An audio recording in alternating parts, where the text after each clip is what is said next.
भारत माता की जय।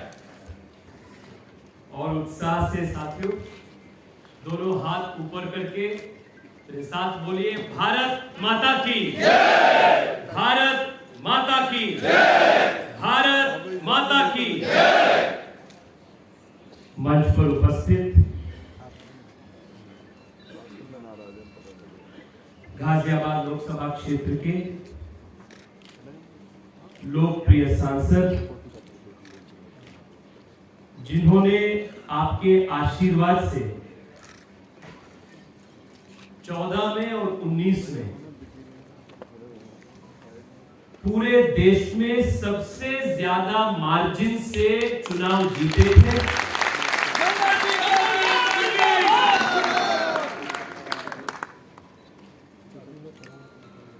और जीतने के बाद प्रधानमंत्री मोदी जी के आशीर्वाद की वजह से केंद्र में मंत्री भी बने और एक प्रकार के भारत के ऑफिशियल रेस्क्यू और इवैक्यूएशन मैन के रूप में जब भी देश के युवा, देश के विद्यार्थी संकट में बाहर रहे, वो यमन में हो या यूक्रेन में हो, प्रधानमंत्री जी जनरल साहब के ऊपर भरोसा रखकर उनको भेजते हैं, और जब तक आखिरी व्यक्ति वहां वॉर जोन से सुरक्षित वापस नहीं लौटते हैं, तब तक जनरल साहब वहीं रहकर रेस्क्यू का काम लीड करते हैं। ऐसे यशस्वी और कर्मठ मंत्री जनरल वीके सिंह साहब जी, राज्यसभा में वरिष्ठ सांसद, जिनका आशीर्वाद व्यक्तिगत रूप से मुझे हमेशा मिलते रहते हैं, अपने पार्टी के संसद के स्टैंडिंग कमेटी के अंदर हो, संसद के कॉरिडोर्स में हो, या जब भी मैं टीवी डिबेट्स में भाग लेता हूं, तब भी अनिल जी फोन करके हमेशा प्रोत्साहित करते हैं। ऐसे वरिष्ठ नेताओं की वजह से ही आज भारतीय जनता पार्टी विश्व के सबसे बड़ी पार्टी के रूप में आज उभर कर आ चुकी है, और मेरे जैसे करोड़ों नौजवान कार्यकर्ता पार्टी के लिए अविरत प्रयास हम कर रहे हैं। ऐसे वरिष्ठ नेता अनिल अग्रवाल जी, विधायक अतुल गर्ग जी, जिला अध्यक्ष सुनील शर्मा जी, दिनेश गोयल जी, मानसिंह गोस्वामी जी, मयांक गोयल जी, अशोक नागर जी, युवा मोर्चा के राष्ट्रीय उपाध्यक्ष अभिनव प्रकाश जी, युवा मोर्चा के यहाँ उपस्थित सभी पदाधिकारी बंधुगण, और विशेष रूप में यहाँ इस कार्यक्रम में पधारे गाजियाबाद लोकसभा के प्रबुद्ध नागरिक बंधुगण। साथियों, आज हम सब एक बहुत संतोषदायक कार्यक्रम में हम उपस्थित हैं। प्रधानमंत्री नरेंद्र मोदी जी के नेतृत्व वाली भारत सरकार को 9 साल संपन्न हो चुका है, और ये पिछले 9 साल भारत के लिए, हम सब के लिए अत्यंत महत्वपूर्ण 9 साल हुआ है।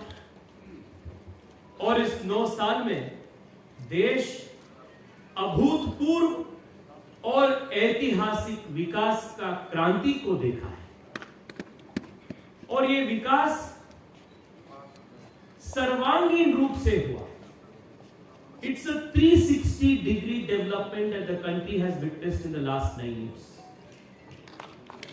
कृषि क्षेत्र हो, देश के आंतरिक विकास हो, सुरक्षा हो, शिक्षा हो, किसानों का, गरीबों का, महिला युवाओं का कल्याण हो, स्पेस टेक्नोलॉजी से लेकर ड्रोन टेक्नोलॉजी तक, आर्टिफिशियल इंटेलिजेंस से लेकर एग्रो प्रोसेसिंग तक, मोबाइल मैन्युफैक्चरिंग से लेकर ऑटोमोबाइल पीएलआई स्कीम्स तक, इस देश में पिछले 9 साल में अभूतपूर्व विकास हुए और इन सभी विकास कामों के जो मैक्सिमम लाभार्थी हैं वो इस देश के गरीब हैं। और आज अगर भारत एक चैलेंजिंग ग्लोबल इकोनॉमिक सिनेरियो के बीच में भी विश्व के सबसे तेज गति में बढ़ने वाली आर्थिक शक्ति के रूप में उभर रहा है, तो इसके पीछे भारत के गरीब कल्याण का काम जो पिछले 9 साल में हुआ है, यही पीछे 9 साल का जो ताकत है। This is the growth of India, this is the growth engine of India, जो गरीब कल्याण पिछले 9 साल में। साथियों, मैं आप सबसे निवेदन करता हूं, 9 साल से पहले के भारत कैसा था, इसका आप थोड़ा याद करने का प्रयास कीजिए। कहा जाता है कि पब्लिक मेमोरी इज शॉर्ट। हम कभी कभी भूल जाते हैं कि मोदी जी आने से पहले का भारत कैसा था और वहां का तब का राजनीतिक स्थिति कैसा था। मैं तब कॉलेज में थे और मेरे जैसे नौजवान जब हम रोज अखबार पढ़ते थे, एक प्रकार से हतोत्साहित भी होते थे, एक प्रकार से गुस्सा भी आता था और भारत के भविष्य के प्रति एक प्रकार का नकारात्मकता पूरे देश में फैल चुका था। रोज अखबार में 2 लाख करोड़ रुपए का स्कैंडल, 10 लाख करोड़ रुपए का करप्शन घोटाला, वो आर्मी के वेपन्स खरीदी से लेकर 2G स्पेक्ट्रम बांटने तक, कोयला से लेकर अपना स्पोर्ट्स कॉमनवेल्थ गेम्स के घोटाले तक, करप्शन वाज ऑल परवेसिव। मतलब आप जहां देखे वहां डिपार्टमेंट में करप्शन था। और आज 9 साल के बाद देश में, विशेष रूप में केंद्र सरकार ने अपने राजनीतिक विरोधियां भी आज उंगली उठाकर करप्शन का एलिगेशन नहीं कर सकते हैं। ऐसे ईमानदारी सरकार को प्रधानमंत्री जी ने पिछले 9 साल में दी। भारत माता की जय। करप्शन से ट्रांसपेरेंसी तक, करप्शन से अकाउंटेबिलिटी तक, घोटाला से घोटाला मुक्त अकाउंटेबिलिटी सरकार तक ये जो सफर आई है, ये नरेंद्र मोदी नेतृत्व की सरकार की सबसे बड़े अचीवमेंट में एक।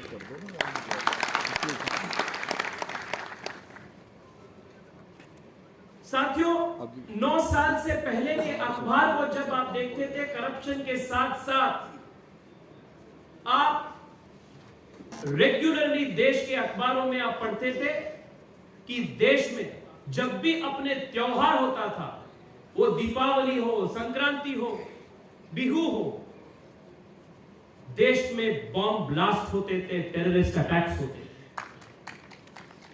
और जब भी अपनी त्योहार होते थे, ऐसे संदर्भ में ही टारगेट करके होते थे। दिल्ली में, गुजरात में, बेंगलुरु में, कोयम्बतूर में, देश के कोई हिस्सा सेफ एंड सिक्योर नहीं था। जब टेररिस्ट चाहते थे तब बॉम्ब उड़ा सकते थे। और कई सारे आम जनता, निर्दोष जनता इस टेररिज्म के इस युद्ध में, दिस प्रॉक्सी वॉर में अपने जीवन को खो गए थे। आज 9 साल के बाद स्थिति कैसे बदली है, आप सब भले भांति जानती हैं। आज पिछले 9 साल में साथियों, there has not been a single terrorist attack where there has been a major civilian casualty. आज भारत आंतरिक सुरक्षा के रूप में भी आज ताकतवर बन चुका है।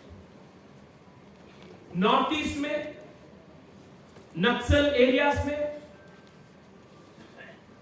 जो लगातार जो हिंसा होती थी, आज लगभग बंद हो चुका है। आज even in north eastern states the development train is going in an unprecedented fast fashion. This is the change that the country has witnessed in the last 9 years। आर्थिक शक्ति के, आर्थिक विकास के बारे में आप बात करें तो साथियों, 9 साल पहले विश्व के सबसे कमजोर 5 आर्थिक शक्ति में भारत को गिना जाता था। We were considered the fragile 5। सबसे कमजोर आर्थिक शक्ति में भारत एक था। और आज जब कोविड के बाद, यूक्रेन रशिया के युद्ध के बाद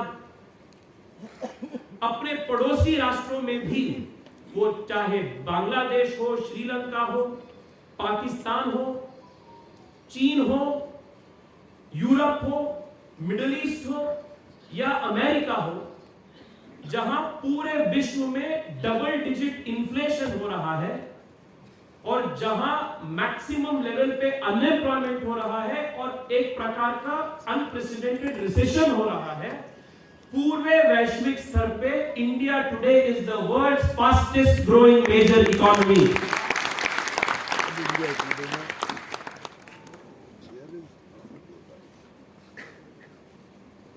This is the change we saw in economics, in the strength of the country's economy। और देश के सुरक्षा का दृष्टि आप देखिए, देश के बॉर्डर्स को सुरक्षा करने का जो काम होता है वो केंद्र सरकार का सबसे महत्वपूर्ण कामों में एक होता है। साथियों, 9 साल पहले के कांग्रेस सरकार अपने बॉर्डर्स पर बेसिक इंफ्रास्ट्रक्चर खड़े करने में भी वो कमजोर था, वो काम नहीं किए। जनरल साहब इस बात को भले भांति जानते हैं। वो कश्मीर में हो, नॉर्थ ईस्ट के अरुणाचल में हो या पाकिस्तान चीन से सटे हुए अपने बॉर्डर विलेजेस हो, ठीक से रास्ता नहीं और तब के सरकार अपने बॉर्डर विलेजेस को, अपने बॉर्डर इंफ्रास्ट्रक्चर को खड़े करने के लिए 1 रुपए का भी प्रयास ठीक से नहीं किया। परंतु आज सिर्फ 9 साल में भारत के बॉर्डर स्टेट्स और भारत के बॉर्डर इंफ्रास्ट्रक्चर का जो इंप्रूवमेंट हुए हैं वो पिछले 70 साल में नहीं हुआ था। उस प्रकार का इंप्रूवमेंट पिछले 9 साल में भारत के बॉर्डर इंफ्रास्ट्रक्चर में। 9 साल पहले के भारत पाकिस्तान और चीन से सटे हुए बॉर्डर में रास्ता बनाने के लिए डरता था, परंतु आज मोदी जी के नेतृत्व वाली भारत पाकिस्तान के अंदर घुसकर सर्जिकल स्ट्राइक करने का क्षमता प्राप्त हो चुका है Bharat. This is the paradigm shift that has happened in the last 9 years। साथियों, इसके साथ साथ इस देश में एक बहुत बड़ा कल्चरल चेंज अपने राजनीतिक कल्चर में भी आ चुका है और मैं एक पॉलिटिकल एक्टिविस्ट के रूप में इस कल्चरल चेंज को 2 हिस्से में मैं देखता। एक हो गया भारत का इंफ्रास्ट्रक्चर के बारे में सोचने का तरीका। साथियों, 1000 साल से ज्यादा जो कॉलोनाइजेशन भारत में हुआ था, वो मुगल जमाना से लेकर ब्रिटिश जमाने तक जो कॉलोनाइजेशन हुआ था, मैं मानता हूं एक प्रकार से वो भारत के कॉन्शियसनेस, अपने चिंतन और व्यवहार के में भी एक प्रकार के सबकॉन्शियस लेवल पे वो एक प्रकार का हमला हुआ था। और ये 1000 साल के कॉलोनाइजेशन के वजह से हम बड़े स्वरूप से सोचने का और बड़े कामों को एग्जीक्यूट करने का एक जो सोच होते हैं, एक मेंटालिटी जो होते हैं, वो मेंटालिटी को हम एक प्रकार के खो चुके थे। We had lost the ability to think grandly and to execute things at scale.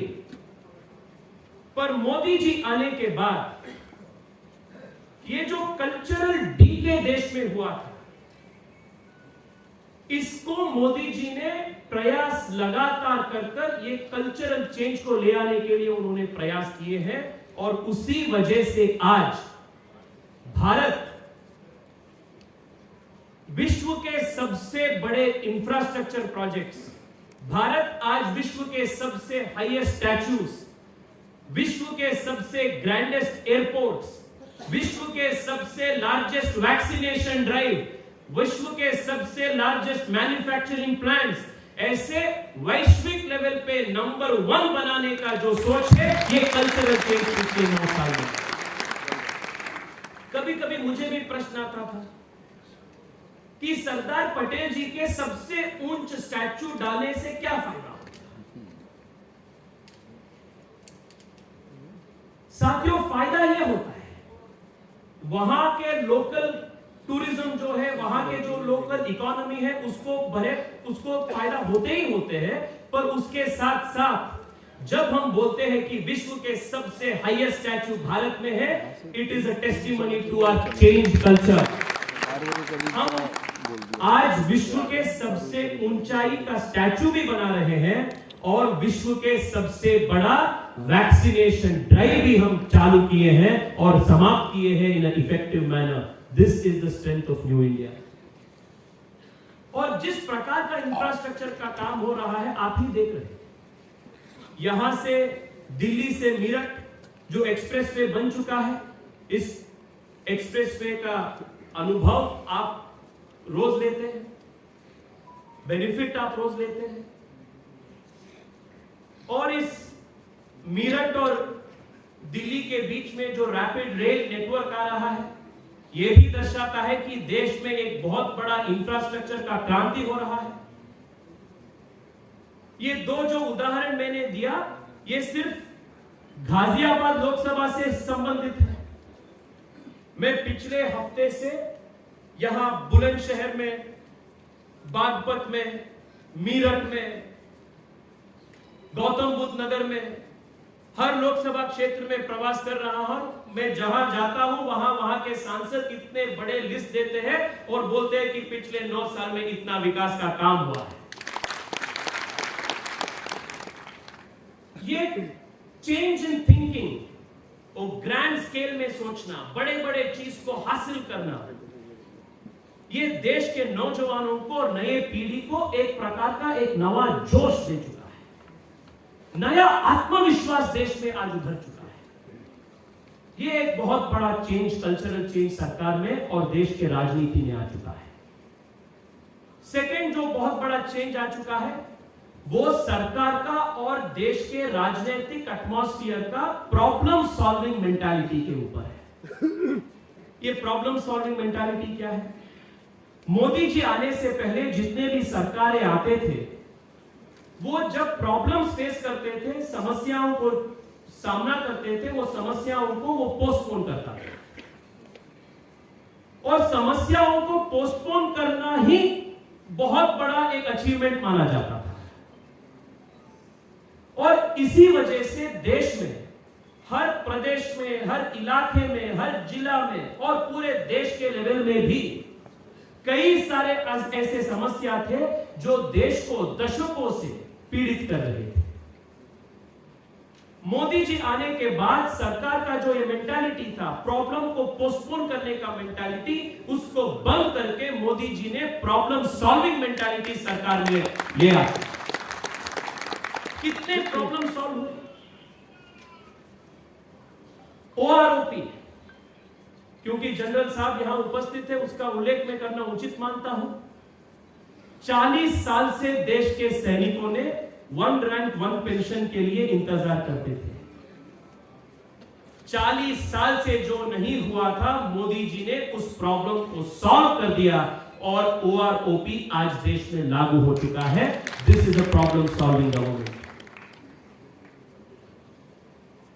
आजादी के बाद लगभग 70 साल से कश्मीर और आर्टिकल 370 का प्रॉब्लम देश में बहुत बड़ा